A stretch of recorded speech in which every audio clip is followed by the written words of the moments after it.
أعوذ بالله من الشيطان الرجيم أعوذ بالله من الشيطان الرجيم بسم الله الرحمن الرحيم بسم الله الرحمن الرحيم قل أعوذ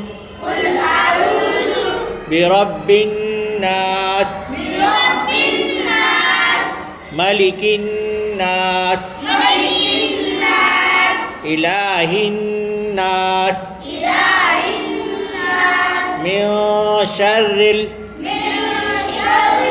الوسواس الخناس الذي يوسوس في صدور الناس من الجنة والناس